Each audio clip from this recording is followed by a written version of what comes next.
আসসালামু আলাইকুম, আমি সৈয়দ জাহাঙ্গীর আলম এ টু জেড কম্পিউটার একাডেমি থেকে স্বাগতম জানাচ্ছি। আজকে আমরা আরেকটি নতুন ভিডিও দেখব। আমরা এর আগের ক্লাসটিতে দেখেছিলাম যে অ্যাডভান্স টেবিল কিভাবে ক্রিয়েট করতে হয় এবং এটাকে কিভাবে রিনেম করতে হয় এবং কিভাবে ডুপ্লিকেট করতে হয়, কিভাবে অ্যাডভান্স টেবিল থেকে আবার নর্মাল টেবিলে ফিরে আসতে হয়। তো আজকে আমরা আবার একটু দেখব যে এই অ্যাডভান্স টেবিলের কিছু কাজ যেগুলা খুব সহজে করা যায়, যে নর্মাল টেবিল থেকে আমরা যেগুলো করতে পারি না, বাট অ্যাডভান্স টেবিল থেকে আমরা খুব সহজেই এগুলো করতে পারি। তো কথা না বাড়িয়ে চলুন মূল ভিডিওতে চলে চলে যাই। তো আমার এই যে টেবিলটা আছে, এটাকে প্রথম আমার কি করতে হবে, অ্যাডভান্স টেবিল ক্রিয়েট করতে হবে। তো অ্যাডভান্স টেবিল কিভাবে ক্রিয়েট করতে হয় ইতিমধ্যে আমরা শিখে গেছি। যদি কেউ আমার আগের ভিডিওটা না দেখে থাকেন, আশা করি দেখে আসবেন, সো আপনার উপকার হবে। তারপরে আমি একটু আজকেও কিভাবে করতে হয় অ্যাডভান্স টেবিলটা, এটা নিয়ে কথা বলতেছি। তো আমার অ্যাডভান্স টেবিল ক্রিয়েট করতে গেলে প্রথমে যেটা করতে হবে, এই এরিয়াটা সিলেকশন করতে হবে। সিলেকশন করে কিবোর্ডের কন্ট্রোল টি প্রেস করতে হবে। তারপরে আপনি যদি টেবিলে কোনো হেডার থাকে তাহলে এই টিক চিহ্নটা থাকবে, যদি হেডার না থাকে তো এই টিক চিহ্ন দেওয়ার দরকার নেই, আপনি এখানে ওকেতে প্রেস করুন। এই যে দেখেন আপনার টেবিলের কালারটা সম্পূর্ণ চেঞ্জ হয়ে গেছে এবং উপরে হেডারটা আলাদা কালার হয়ে গেছে এবং একটা ফিল্টার অপশন চলে আসছে। তো এটা আপনার একটা অ্যাডভান্স টেবিল ক্রিয়েট হয়েছে। তো এখানে এই যে অ্যাডভান্স টেবিল যখন ক্রিয়েট হবে, সবসময় মাথায় রাখতে হবে অ্যাডভান্স টেবিলটা যখন ক্রিয়েট হবে দেখবেন টেবিল ডিজাইন নামে অপশনটা উপরে চলে আসবে। যদি অ্যাডভান্স টেবিল ক্রিয়েট না হইতো, এখানে যদি এক্সেলে ক্লিক করেন দেখেন টেবিল ডিজাইন নামে কোনো অপশন এখানে দেখা যাচ্ছে না। সো আমার এটা একটা অ্যাডভান্স টেবিল আমি ধরে নিতে পারি। এবার দেখুন এই যে ফিল্টার অপশনটা আছে, আমরা সাধারণত ফিল্টার কিভাবে উঠাই, যদি ফিল্টার থাকে তাহলে ফিল্টারে চলে যাই সরাসরি, যে এখান থেকে ফিল্টার উঠিয়ে দিই। কিন্তু দেখেন এই ফিল্টার যদি উঠাতে যান আপনি এখান পারবেন না, কারণ এই ফিল্টারের যে অপশনটা আছে এটা অফ করা আছে। তো এই ফিল্টারের অপশনটা আপনি যদি উঠাতে চান তো কিভাবে উঠাবেন, তো আপনি জাস্ট এই টেবিলের উপরে ক্লিক করবেন, টেবিল ডিজাইনে যাবেন, যাওয়ার পর এই যে ফিল্টার যে বাটনটা আছে এটা অন করা আছে, এটা অফ করে দিন, দেখবেন ফিল্টারটা উঠে গেছে। তো আপনি আবার ফিল্টার বাটনটা যদি আনতে যান তাহলে আপনার এই বাটনটাতে আবার ক্লিক করতে হবে, ফিল্টার বাটনে, দেখেন আবার ফিল্টারে চলে আসে। তো ফিল্টার বাটন থাকলে আপনার যে কোনো সময় যে কোনো কিছু ফিল্টার করতে পারবো এক্সেলের মতোই। বাই বাই যদি আমি ফিল্টার করতে যাই দেখেন বাই বাই ফিল্টার হয়ে গেছে। যদি আপনার সবগুলো দেখতে চান আবার ফিল্টার করতে পারেন। তো ফিল্টারের মাধ্যমে আমরা এটা করতে পারি, কিসের মাধ্যমে, ফিল্টারের মাধ্যমে, ফিল্টার বাটনের মাধ্যমে। সো ফিল্টারটা আমাদের জন্য ইম্পর্টেন্ট, তাই আমরা রাখলাম। এইবার আপনি যদি এই সংখ্যাগুলো যেগুলো আছে, ঠিক আছে, এইগুলোকে যোগ করতে যান অ্যাডভান্স টেবিলে, আমরা সাধারণত কি করি, আমরা সাধারণত লিখি সাম, লেখার পর এভাবে যোগ করি, ঠিক আছে। এটা এভাবে যোগ করার পরে কি হয়েছে দেখেন, যোগটা হয়েছে। এবার বেশ কিছু ফর্মুলা সে এখানে নিয়ে আসছে।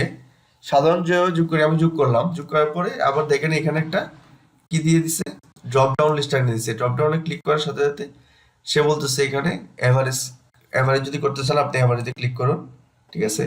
আবার যদি মিন করতে চান, মিন মানে ছোট, এখান থেকে যদি এই সেল থেকে যদি সবচেয়ে ছোট আনতে চান এখানে ক্লিক করুন, সবচেয়ে ছোট চলে আসবে, ঠিক আছে। এই অপশনগুলো সে অটোমেটিক দিয়ে দিচ্ছে, যেটা নাকি আপনার নর্মাল টেবিলে দিত না। সো আমি এটা ডিলিট করে দিই, আমি এই জিনিসটা একটু অন্যভাবে দেখব।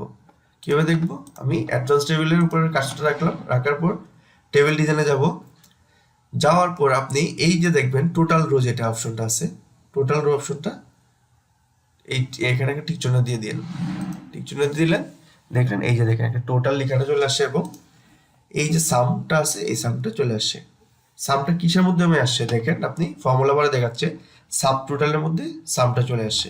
এখন আপনি যদি এটা অ্যাভারেজ করতে যান আপনি জাস্ট এইখানে যাবেন, যাওয়ার পর অ্যাভারেজে ক্লিক করুন।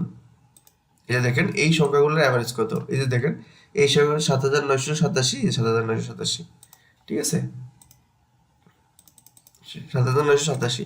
এবার আপনি যদি মনে করেন যে এই ফর্মুলাটা আপনি এখানে লিখবেন, ঠিক আছে, এখানে আপনি অ্যাভারেজ করবেন আর এখানে যোগ করবেন। তো আপনি এখানে দেখেন ড্রপ ডাউন লিস্ট অটোমেটিক সাম, মানে টোটালটা আপনি যখন সিলেকশন করেছিলেন, এখানে টোটালটা যখন সিলেকশন করেছিলেন তখন প্রত্যেকটা ইয়াতে ড্রপ ডাউন লিস্ট তৈরি করে দিয়েছেন সে, ঠিক আছে। তো আপনি ড্রপ ডাউনে যাবেন, যাওয়ার পর আপনি যদি টোটাল করতে চান তো এখানে সাম দিবেন, দেখেন এটা এইগুলো যোগফল চলে আসছে, ঠিক আছে। এই জিনিসটা কিন্তু আপনি অ্যাডভান্স টেবিল ছাড়া আর কোথাও পাবেন না, এটা অ্যাডভান্স টেবিলে পাবেন, নর্মাল টেবিলে তো আপনি ম্যানুয়ালি লিখতে হবে। এবার আপনি যদি মনে করেন যে এখানে নামগুলা কতবার আছে, 8বার আছে, তো আমরা নাম কাউন্ট করতে কিভাবে কাউন্ট করি, সাধারণত নাম টেক্সট কাউন্ট করলে আমরা কাউন্টে কাউন্ট করি। তো এখানে দেখেন কাউন্ট আছে না অপশন, এই যে কাউন্ট দিয়ে কাউন্ট করতে পারবো, তো আমি কাউন্টে ক্লিক করলাম, সে বলতেছে 8টা নাম আছে, এই যে 8টা নাম আছে। ফাইন। তো আশা করি এই জিনিসটা আপনার আমাদের যে নর্মাল টেবিল আছে, নর্মাল টেবিল থেকে একটু অনেক অ্যাডভান্স। আচ্ছা, এবার আমরা যদি এই অ্যাডভান্স টেবিলটাকে আবার যদি আমরা টোটালটা মুছে দিতে চাই, হ্যাঁ, এই যে টোটালের যে কলামটা আছে, রোটা আছে, এটা যদি মুছে দিতে চাই, তাহলে আপনার এই টোটাল যে রোটা আছে এটা ঠিক চিহ্নটা বন্ধ করে দিতে হবে। দেখেন আপনার টোটালটা বন্ধ হয়ে গেছে।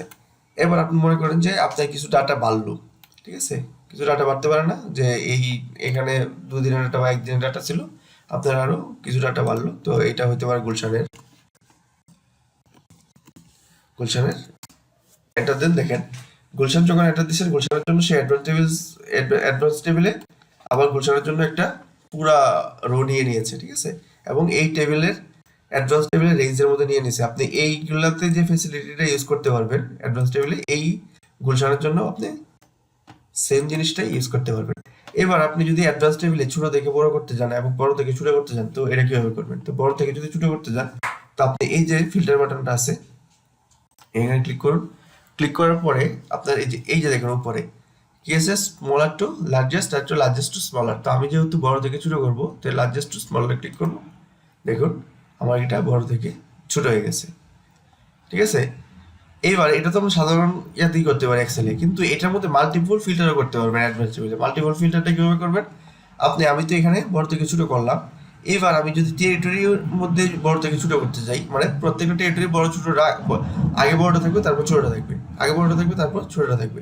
তো আমি এই যে টেরিটরি অপশনে যাব, যাওয়ার পর আমি কি দিলাম, A to Z দিই। A to Z দেখেন গুলশান আমি নিচে ছিল, এটার মধ্যে কোনো ডাটা ছিল না, হ্যাঁ, যে এটা উপরে চলে গেছে। এবার দেখেন মিরপুর ডাটা সেম ছিল, এটার জন্য সেম চলে আসছে। প্রথমে সেম ডাটা, দুটোই সেম ডাটা ছিল। এবার শ্যামলী দেখেন, শ্যামলী বড়টা উপরে চলে গেছে এবং ছোটটা নিচে চলে আসছে, যে আমাদের শর্ত যেটা ছিল এটা পূরণ হয়েছে। আপনার ওই যে উত্তরা বড়টা আগে আছে, ছোটটা পরে আছে, তার মানে কি মাল্টিপল ফিল্টার হয়েছে, যেটা আপনি অ্যাডভান্স টেবিলে